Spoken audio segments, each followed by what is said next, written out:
barba lunga ce l'abbiamo, capelli spettinati ok, direi che possiamo registrare. Ciao a tutti, io sono Federer e bentornati o benvenuti sul mio canale. Come avete visto, finalmente è arrivato quel momento, faccio anch'io il video dove spiego come ho passato il test di medicina, quindi facciamo qualche premessa. Premessa numero 1, che è la più importante. Ha funzionato per me, potrebbe funzionare per voi, non è detto, ognuno deve trovare il suo modo. Per cui non odiatemi se non funziona, ok? Non è colpa mia. Io non c'entro nulla. Seconda premessa, direi di iniziare perché sarà un video lungo, proprio veramente gigantesco, lo so già. Io in particolare per passare il test di medicina, dato che è un test dannatamente difficile e lungo da preparare, volevo evitare di essere uno di quei ragazzi che si prendono un libro di teoria, iniziano a studiare pagina per pagina, cioè niente, finisce lì, è fatto questo e non sei arrivato da nessuna parte. Per cui cosa ho fatto? Io mi sono iscritto a una scuola, un'altra scuola rispetto a quella che facevo, perché in particolare sì, è possibile passare il test di medicina mentre si studia per la maturità, mentre si fa la quinta superiore.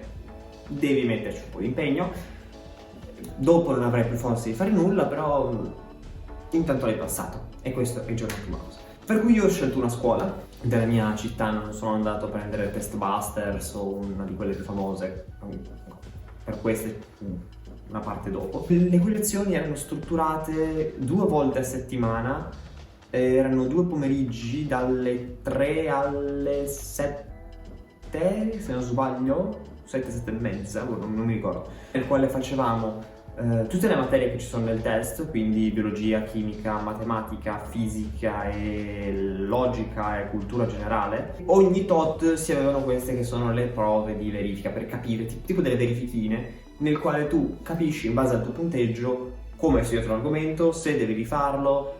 Nel senso, secondo me ci sono molti vantaggi nel fare una scuola del genere, se è presa con serietà, perché devi prendertela effettivamente come se fosse, nel senso, la scuola che poi ti promuove per il futuro, perché nel senso molti si iscrivono a queste scuole e pensano che semplicemente iscrivendosi e facendo comunque poco o nulla magicamente passeranno il test, che purtroppo non funziona così, se no sarebbe fighissimo, nel senso la cosa utile non è solamente avere un qualcuno che ti accompagni dicendoti cosa magari è più importante studiare, su cosa concentrarti e che effettivamente ti aiuti, ti dia una sorta di programma, nel senso ti dia dei tempi da rispettare. Ma questo più che altro l'ho fatto perché io sono una persona che, soprattutto quando è tanto impegnata, se qualcuno non gli dà una scadenza, fa fatica a fare le cose.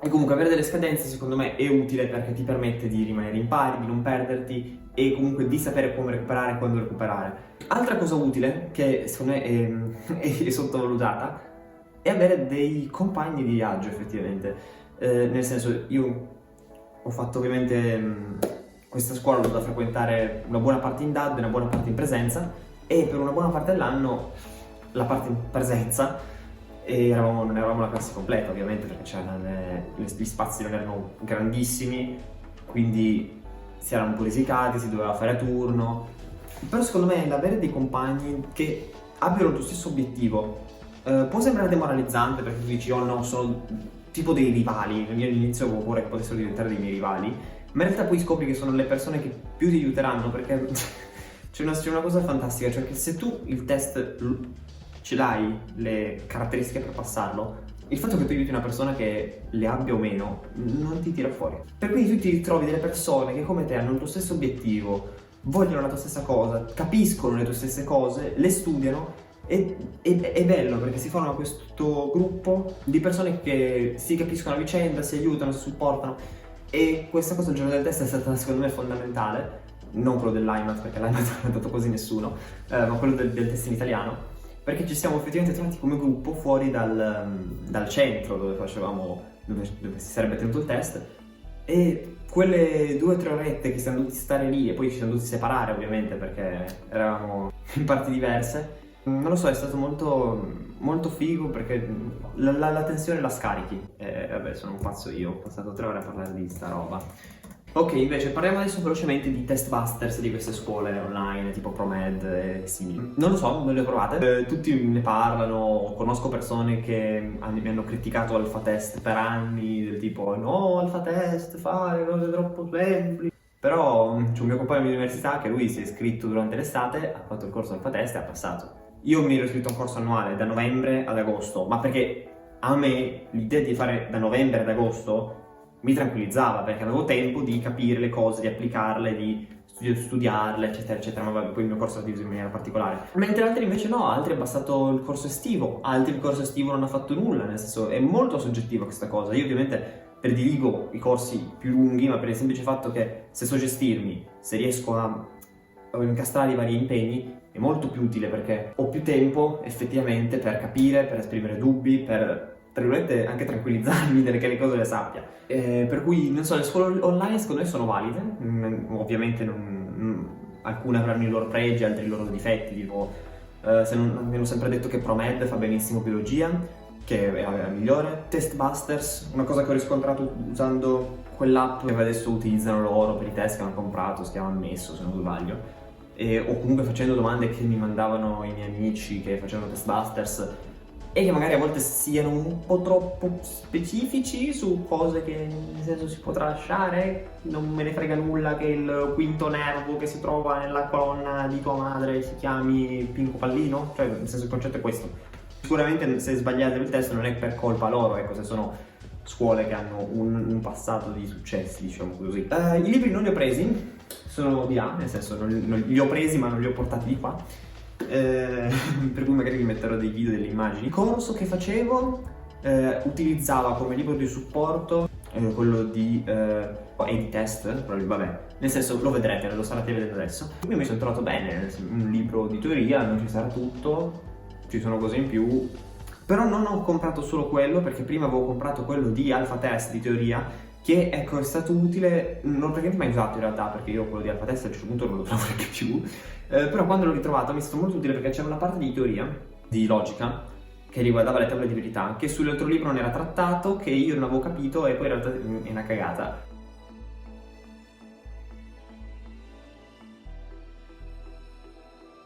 Perfetto, ok, soliti problemi, riprendiamo dove eravamo rimasti. Allora, stavamo parlando dei libri e come libri vi dicevo che io ho preso 2 libri di teoria e 2 libri di esercizi. I 2 libri di esercizi erano l'Art Quiz giallo e rosso.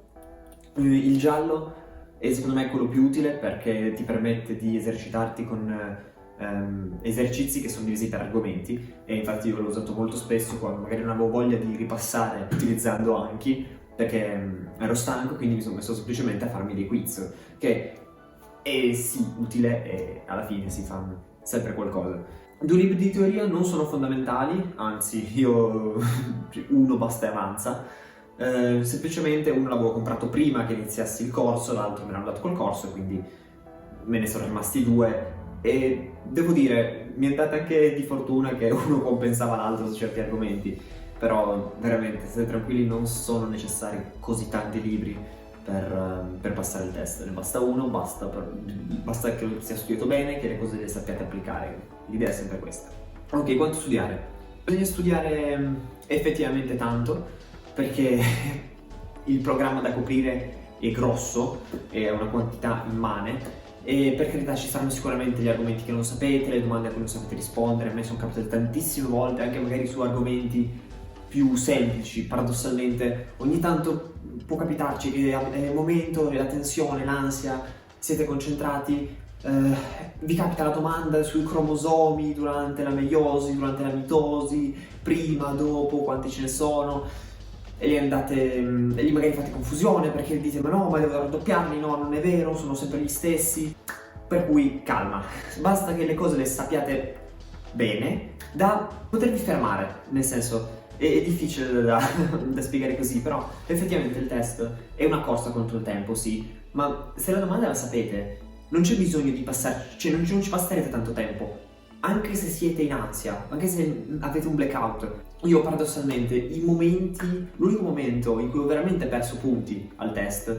è stato quando ho avuto quei 10 minuti di panico, circa dopo la prima mezz'oretta, che c'erano qualche domanda in cui all'improvviso non mi veniva immediatamente la risposta, dovevo pensarci e sentivo l'ansia di un anno e passa di studi che premeva, il caldo, per cui ti viene l'ansia, inizi a pensare oddio, non lo so come faccio, calmo, per fortuna avevo l'acqua, mi sono bevuto un sorso d'acqua, Mi sono tranquillizzato, ho perso 2 minuti, sì, ma quei 2 minuti poi li ho riutilizzati perché le risposte poi dopo sono venute.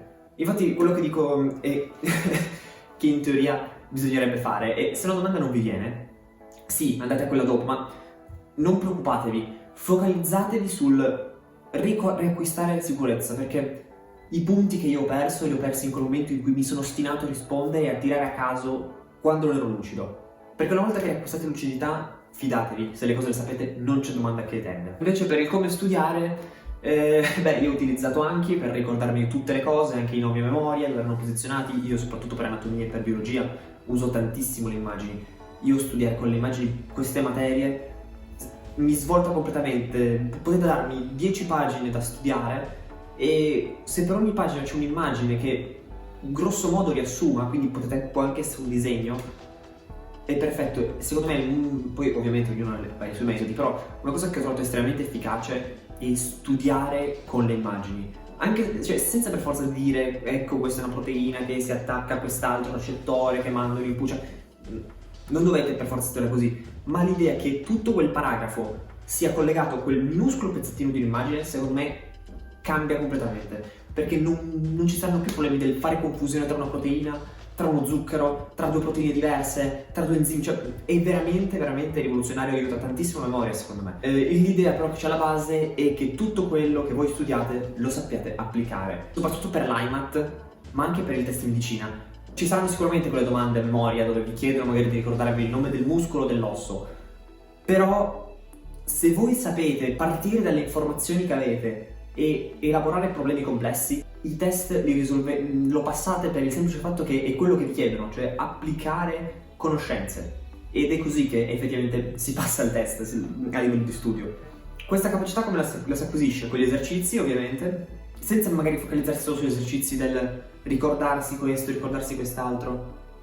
E molto tanto anche il prendere quegli esercizi più difficili che magari non vi vengono e passarci tanto tempo per capire il meccanismo. Sì, è un enorme spreco di tempo, voi direte, però se l'idea è quella di finire uno studio degli argomenti entro l'inizio dell'estate, quindi probabilmente quando c'è la maturità, voi dopo dovete semplicemente ripassare velocemente e fare solo esercizi.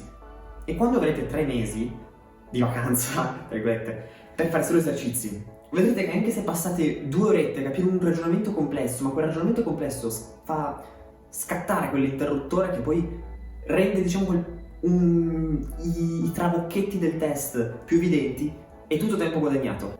Io ho studiato per la maturità, sì, e in particolare ho passato l'ultimo mese, quindi da maggio in poi, solo dedicandolo alla maturità. Non mi sono focalizzato sul test in quel periodo, ho fatto veramente poco o nulla.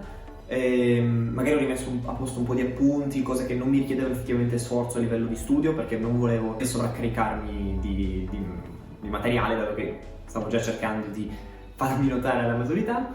E quello che posso dire però è che secondo me come studio è servito anche per la maturità. Infatti io vengo da un liceo scientifico, si fanno certi argomenti di fisica, certi argomenti di biologia, di biochimica, che oltre al fatto che vengono trattati nel test, ma di fatto avevo già studiato e quindi mi è stato molto utile, perché magari li sapevo anche in maniera un pelino più approfondita, o magari su certi punti non li sapevo bene, per cui li ho compensati. Per cui nel senso, secondo me è molto utile da fare, ovviamente dedicandogli il giusto tempo, però io lo terrei in considerazione come cosa, è fattibile e alla fine aiuta.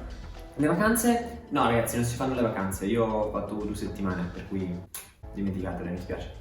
Vi ho già parlato dell'ansia del giorno del test qualche secondo fa.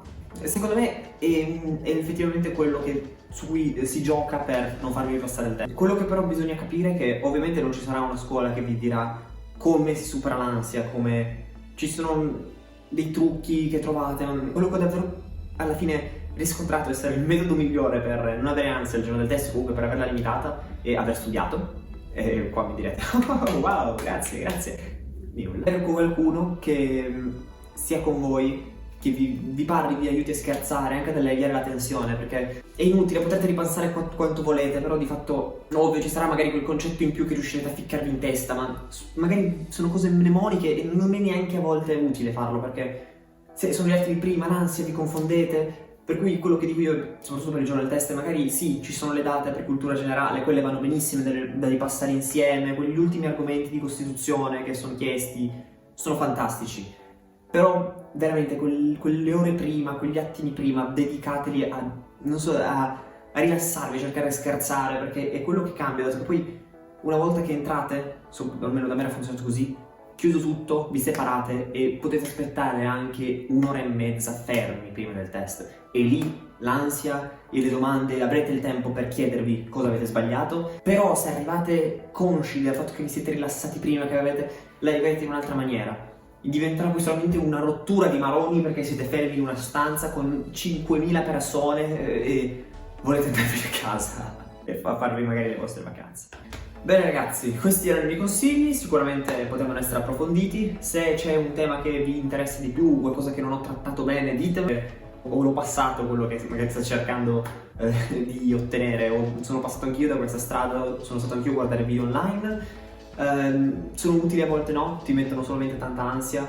Io spero di non avervela messa, per cui veramente divertitevi, cercate di trarre il massimo anche come esperienza da questo percorso, che vada bene o vada male. Sapete che vi capisco, se avete domande o qualsiasi cosa scrivetemi nei commenti sui social, io sono qui per aiutarvi, per fare il possibile, per, non so, darvi qualche dritta.